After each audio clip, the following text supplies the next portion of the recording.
Will you pray with me? God, in these tumultuous times, may the words I speak and all of our meditations be pleasing in your sight. For you are our rock, our Redeemer, the one who sets us free to live in new ways. Amen. In my mind, my parents had saved for ages in order that I might be able to take the annual school trip to Washington, D.C. I was one of only 2 seventh graders who had been allowed to go, and I was giddy. It meant a plane ride, my very first, and 3 whole days visiting all the monuments and government buildings. It also meant, according to my mother, that it was time for a new outfit or two. Then again, she thought just about everything was an opportunity for new clothes. My mother, the once upon a time cheerleader, could never understand the way that I dressed, and she was continuously on the lookout for ways to rid me of what I had come to think of as my uniform: nondescript, off-brand jeans and plain color baggy t-shirts without any graphics or logos. I'm not sure I understood it really, that uniform, until it came time to go jean shopping for this particular trip. Sitting in the 3rd dressing room of the day, I had refused all the jeans at the other places as too expensive. My mother, exasperated and rightly so, held up the last pair that I had tried on, Z Cavariccis, which were the hot brand of the day, and implored me, "Don't you want these jeans?" And the words flowed up just as quickly as the tears flowed down. Before I had time to catch them, much less analyze them, they were out. "Of course I do," I sobbed. I had just spent the better part of a day dragging us all over town to try on different iterations of these same jeans, so this was news to me. "Why, then?" was all my mother could say. "Because $20 is too much to spend on jeans that I'm going to outgrow. And if I get these, Emily will be the only one without them." That part wasn't news to me. Emily was the scholarship girl on the trip, which wasn't supposed to be public knowledge, of course, but everyone knew. And I also happened to know that her parents regularly showed up at the food shelf, so name brand jeans were out of their budget. She stuck, as I did, to a very simple wardrobe that was, inconspicuously, we hoped, free of graphics or even off-brand logos that would draw attention to themselves, and therefore to us. It was the 90s, so it worked pretty well. It was a good strategy, and I had never once been teased or bullied. But I was also a bit addicted, I think, to my self-righteousness. I had always proclaimed my disdain for all things branded or moneyed. I didn't need them, and Jesus certainly wouldn't have approved of me spending very much time on what I looked like, or very much money on how I dressed. At least not when there were hungry people in the world, or so I reasoned to myself. All of these things I knew, but what I didn't know until that moment in the dressing room was how badly I had wanted to wear the same things as everyone else. How much time I spent actively not caring. Just how hard it was to do the right thing. We didn't get the jeans, and I don't remember my mother ever commenting on my clothing again. Now, this might seem like an odd place to start a sermon about Jesus and our relationship with him and the culture around us, particularly in 2020, when the discussions around immigration, abortion rights, civil rights, voting rights even, have reached a fever pitch. But I started here with this story because I don't want us to lose sight in these discussions of the fact that it's hard to be in the world, even just to be in the world, even during the best of times. It is hard to make the decisions about how we spend our energy and how we spend our time. The culture wars, just like our relationship with and our understanding of Jesus, cannot be divorced from these daily decisions that each of us make, where each of us put our stake in the ground to say, "Here I stand, and I can do no other." Now, there are 2 primary things at issue here that we're going to be thinking about today. The first is one's understanding of American culture and the values that we hold dear, and the second is the way one understands the life of Jesus and the life of a Christian to interact with the world around them. Now, the Reverend Adam Hamilton, on whose 2008 sermon series we are sort of patterning our own, started his own sermon on Christ and the Culture Wars with Pat Buchanan's 1992 Republican National Convention speech, the one where he declared that there was a culture war, a war for the soul of America that was as critical to the kind of nation we will one day be as was the Cold War itself. Now, tracing the past 60 years of history, Hamilton goes with a pendulum theory of culture and concludes that the conservatism of the 80s and 90s were a reaction to the turbulence of the 60s and 70s. He pinpoints the 1979 Roe v. Wade decision as a flashpoint in the creation of the culture wars. And after the upheaval of the civil rights and women's liberation movements, along with the prolonged war in Vietnam, the decision that a woman had an unrestricted right to abortion until the second trimester was the tipping point for conservatives, who felt the ground shifting too quickly under their feet. This was his thesis. But what Hamilton is citing is actually, I believe, the more conservative, for lack of a better word, understanding of American history. It is what is known sometimes as the de Tocqueville approach to understanding our politics and political system. Under this theory, and here, please excuse me, I am giving truly broad strokes that would not hold up in a political theory paper. But what drives us in this theory is our understanding of American moral exceptionalism. This is in fact summed up nicely in a Newt Gingrich quote from his book, To Renew America. From the arrival of English-speaking colonists in 1607 until 1965, Gingrich wrote, there was one continuous civilization built around commonly accepted legal and cultural principles. As scholar Andrew Hartman writes in his book on the culture wars, for conservatives like Gingrich, the America they loved was in distress, and returning to the values in that they knew animated the nation in the 50s was the only way to save it. But this moralism-based understanding is actually not entirely without its merits. As Hartman writes, the post-World War II Cold War years of the 50s actually did create a type of middle-class cultural uniformity that stretched across social and racial divisions in a way that was heretofore unheard of in the United States. In this timeline, there was widespread adherence to the middle-class values of hard work, personal responsibility, individual merit, and delayed gratification and social mobility. And it was, indeed, the Roe v. Wade decision that led to the formation and organizational power of the conservative, evangelical political action campaigns that we now think of as the religious right. Organizations such as Falwell's Moral Majority and Robertson's Christian Coalition. And it was certainly these coalitions that allowed the more political, judgment-oriented evangelical movement to overtake the racially integrated personal sin and sanctification evangelism of the 50s and 60s. In other words, to allow Franklin's "there's a speck in your eye" Graham to push out his father Billy, who was always of the more "there's a log in my eye" Christian variety. But perhaps herein lies a large part of our cultural problem. What is known colloquially as the left usually has a completely different understanding of history. Rather than understanding America as being unified and then fractured, the left understands America to have always been built upon fracture.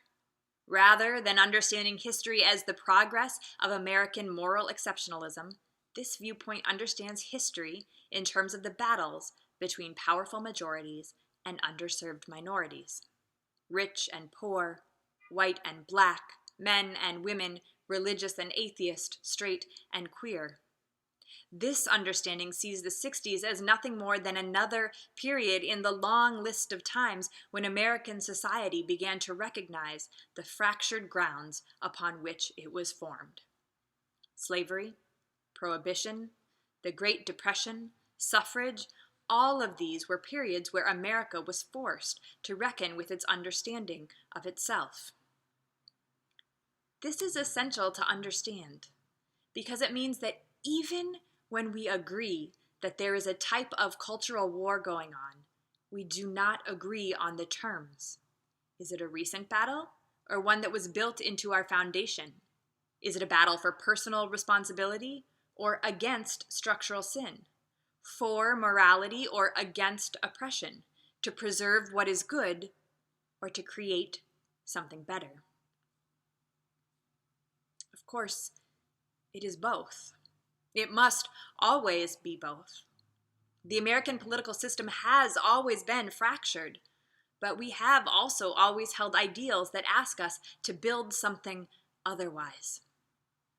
In his book on the topic, James Davison Hunter writes that what emerged from the post-war period was a secularism that changed one thing in particular: the symbols of moral discourse. Secularism changed the organizing principle of American pluralism. The major rift is no longer born out of theological and doctrinal disagreements, as between Protestants and Catholics and the Jewish people. Rather, the rift emerges out of a more fundamental disagreement over the sources of moral truth. The rift emerges out of a more fundamental disagreement over the sources of moral truth.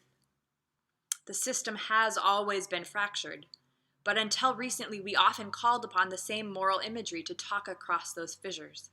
The language of our debates changed, and now we talk past each other.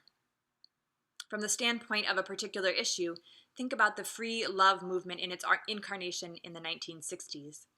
It had much to teach us about bodies as God-given vehicles for joy. But so too did institutions of committed, loving relationships have much to teach us about the sanctity and worth of those same bodies and the conditions that were necessary for their flourishing. The language, however, of bodies as sacred was intentionally absent from the free love movement.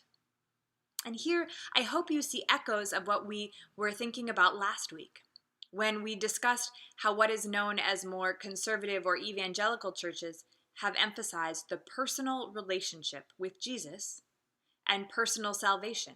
You should not sin, to the detriment of understanding Jesus' more cutting critiques of structural sin.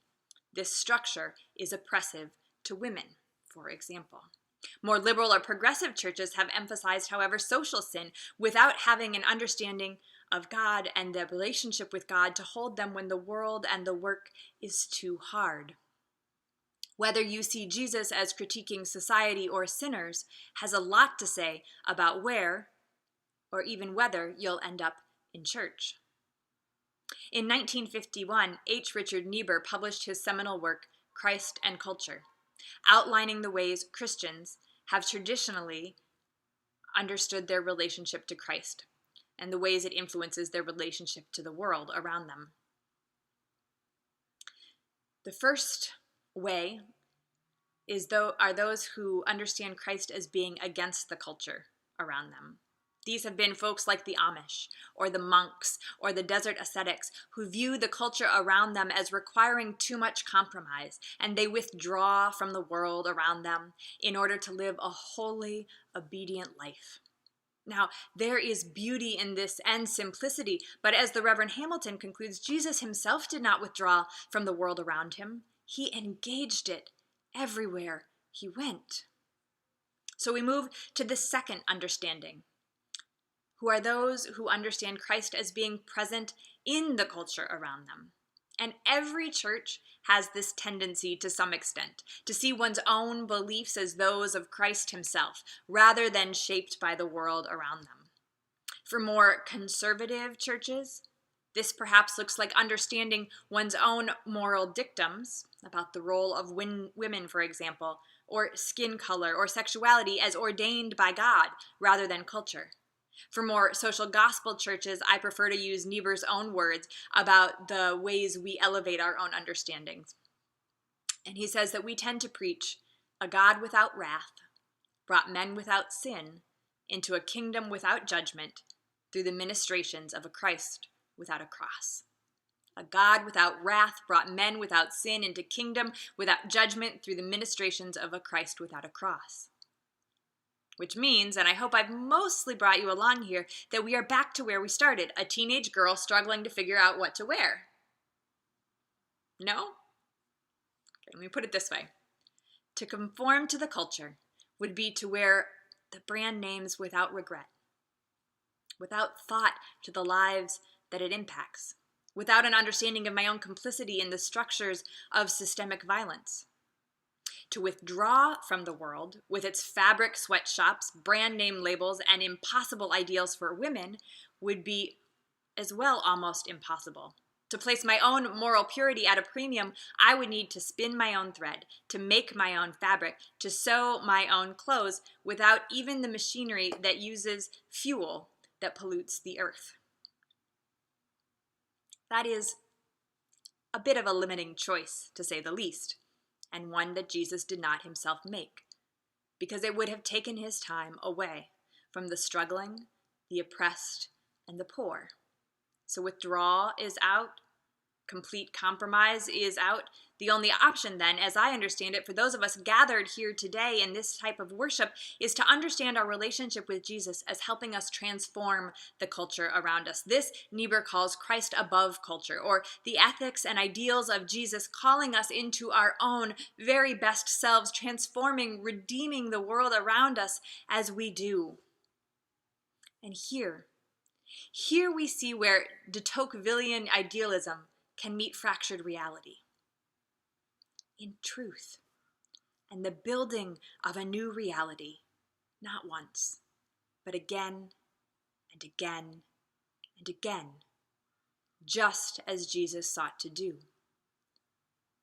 Friends, he preached prophetically, judgmentally, even harshly against the abuses of his time. He overturned tables in the temple and railed against the hypocrites who wore their designer labels and preached holiness, who had no scraps for the poor in the streets or kindness for the stranger. When it came to adultery, even, he proclaimed clearly that we are to rip out our own eye rather than commit such a sin. But when it came to the person in front of him, his ethic of interpretation was always love. Always mercy. Forgive them, God. They know not what they do, he pleaded for the ones nailing his hands to the cross. To the woman who had been caught in adultery, he whispered, "Neither do I condemn you." But also to the scribes, the Pharisees, the hypocrites who brought the woman to him, hoping to trap him and her, he did not condemn them either. He only pointed out that their focus, our focus, should never be on the faults of another before the faults of our own. Here, then, is perhaps where we begin to find our answer on how to engage our faith and our political life. Perhaps it's a bit like the spiritual equivalent of think globally and act locally. We must think prophetically and act personally, listening more than we speak and loving above all else. In 2020, perhaps we would be wise to begin with lament rather than condemnation, with listening, real listening instead of blame, and hope rather than answers. As Matthew Potts wrote in a recent article in the Harvard Divinity Review, we tend, I think, to associate prophecy with prediction, with the articulation of a world restored. But to lament the world, to declare that it should be other than it is, that is already an act of prophecy. Even if we have no words yet to describe how things might change, to declare it should not be thus is to imply it should be otherwise, and so already to embark upon a work of prophetic imagining. To begin with lament is in itself a political act, revolutionary even. And it is one with which we can all actually agree. And for that, thanks be to God for giving us a vision that moves us towards something else.